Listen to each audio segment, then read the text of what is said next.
سلام، ان شاء الله تكونوا كامل بخير وانتم تشوفوا في هذا الفيديو. ومرحبا بكم معايا دائما في قناتي وفي وصفة جديدة. اليوم ان شاء الله راح نشارك معكم وصفة الشخشوخة الظفر الاصطناعية. راح نديرها لكم على طريقتي، راح تجي بزاف بنينة كي العسل، وتاني حتجيكم خفيفة وماشي معجنة. اذا نروح نشوف المكونات اللي نحتاجهم في هذه الوصفة. اذا هنايا عندي حبه كبيره تاع البصل. لازم الشخشوخه ديالكم تجيكم بنينه، كتروا لها البصل. عندي تاني حبه نتاع الطوماطيش تاني تكون كبيره.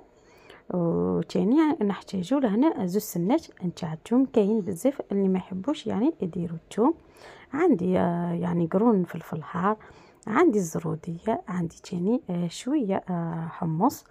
وهنايا درت قطع من الدجاج مع قطع نتاع اللحم، يعني نتوما ديروا يعني حسب افراد العائله ديالكم. وهنايا عندي الماركه هذه نتاع الشخشوخه الشرقيه، كما تاني تقدروا ديروا الماركه نتاع شخشوخه الصنوبر. اذا هنايا في البرمه ولا في الكوكوط راح ندير شويه زيت، كما تاني تقدروا ديروا مغرف تاع سمن ولا مغرف نتاع المارغرين. انا يعني ما كانش متوفر عندي، درت غير الزيت فقط. راح ندير هذوك القطع نتاع الدجاج واللحم، نخليهم يتقلاو لي هكذا في الزيت. وكما قلت لكم تاني تقدروا يعني ديروا غير بالدجاج فقط او باللحم فقط، يعني كما ديروا راح تجيكم الشخشوخه ديالكم بنينه. هنايا حنخلي هذاك الدجاج واللحم نتاعي نخليهم يتقلاو لي هكذا مليح، ومن بعدها راح نضيف هذاك البصل.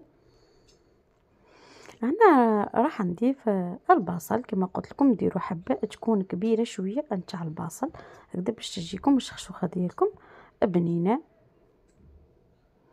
وراح نخلي تاني هذاك البصل يتقلى لي هكذا مع هذاك الدجاج. هنا زدت تاني الثوم، وكاين بزاف اللي يحبوا يعني اللي ما يحبوش الثوم يعني ما يديروش، ولكن بالثوم راح تعطيكم تاني بنه، تجي الشخشوخه نتاعكم بزاف بنينه.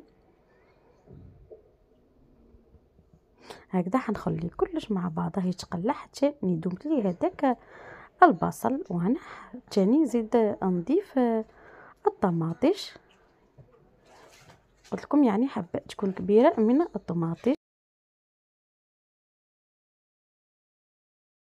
هنا بعد ما تقلى لي هذاك الطماطيش والبصل راح نزيد نضيف هنا الملح، يعني يقعد حسب الذوق. ضفت يعني فلفل اسود، وراح نزيد نضيف فلفل احمر. انا هذوما التوابل فقط يعني اللي نديرهم، وانتم يعني ديروا اي توابل يعني يعجبوكم. انا زدت ضفت مغرف كبيره من الطماطم المصبره، وراح نخلي كلش يتقلى هنا باش تجيكم الشخشوخه ديالكم بنينه. وباش تجي هذيك المرقه خاطره لازم تخليو كلش يتقلى مع بعضها، ويعني طولوا يعني في القليه باش هكذا تجيكم هذيك المرقه اللي تمرقوا بها الشخشوخه تجي خاطره. اذا هنا بعد ما تقلى لي كل شيء هنا راح نمرق. دائما نقول لكم امرقوا بالماء يكون سخون. هنا زدت الزروديه، وراح نزيد نضيف تاني الحمص. وهنا كما يعني البنات شغل انا درت الدجاج واللحم مع بعضها. انا نقعد راح يعني نعس هذيك الدجاج، كي يطيب لي الدجاج نحيه، راح نرفد الدجاج ديالي وراح نخلي اللحم هذاك يكمل الطياب ديالو هك. راح نغلق عليها ونخليها تطيب. اذا هنايا نروحوا للشخشوخه ديالي. هنا في قصعه يعني ديروا الشخشوخه يعني الكميه تاع الشخشوخه ديروها حسب افراد العائله ديالكم يعني او حسب الحاجه. انا درت هنا باكي كامل نتاع الشخشوخه، كما قلت لكم درت شخشوخه الشرقيه، كما تاني تقدروا ديروا نوعيه الشخشوخه الصنوبر. هنا جبت الزيت، راح ندهن هذيك الشخشوخه كامله يعني وندخل فيه هذيك الزيت مليح هكذا باش ما تلصقليش هذيك الشخشوخه بالكسكاس كي نديروها التفور. ندير هذيك الشخشوخه هكذا في الكسكاس وراح نديها تفور.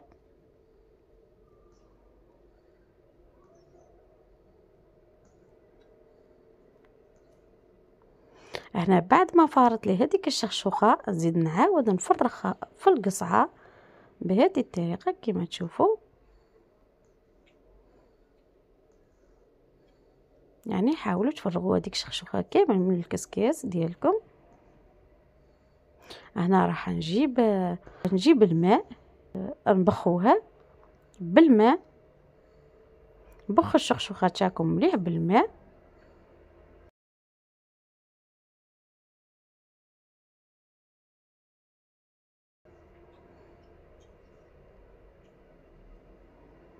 لازم هذيك الشخشوخه تشرب كامل الماء هذاك ونخليوها تتشرب مليح.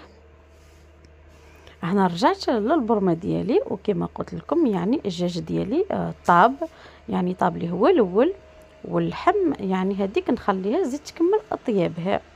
هنا رجعت للشخشوخه ديالي، هنا لقيتها شربت لي كامل هذاك الماء اللي سقيتها به. خليوها ينشف مليح هذاك من الماء باش ما تجيكمش معجنه. هنا راح نعاود نقلبها نديرها في الكسكاس وراح يعني نديرها تفور يعني المره الثانيه. هنا بعد ما فرت المره الثانيه هنا نعاود نقلبها في القصعه ونفرخها يعني بهذه الطريقه هكذا، نفتحها هكذا يعني ملعقه ولا بيديكم، هي راهي سخونه شويه. وفي هذه المرحله يعني المرحله الثالثه رايحين نشربوها بالمرقه. المره الاولى درناها بالزيت والمره الثانيه شربناها بالماء، وهذه المره الثالثه رايحين نشربوها هكذا بالمرقه. ندخلوا هذيك المرقه كامل في الشخشوخه ديالنا ورايحين نخليوها هي تاني تتشرب مليح من هذيك المرقه. خليوها تتشرب مليح هكذا باش ما تتعجن لكمش وما تلصق لكمش يعني في الكسكاس. هنا زيد نرجع للبرمه ديالي. هنا يعني جبت هذيك السناريه والحمص ديالي، يعني قيتهم طابوا جبتهم. وهنا من جهه واحده اخرى تاني درت البيض يطيب. يعني كاين يحبوا يديروا يعني الشخشوخه ديالهم يرافقوها بالبيض، كاين ما يحبوش يديروا البيض.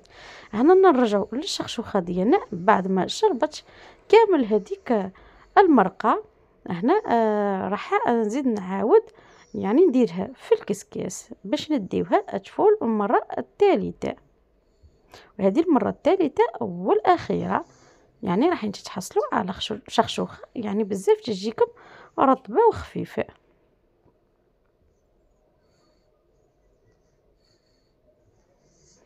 وهنا من جهه واحده اخرى درت هذاك الدجاج ديالي يتقلى، يعني راح نحمرو في المقله.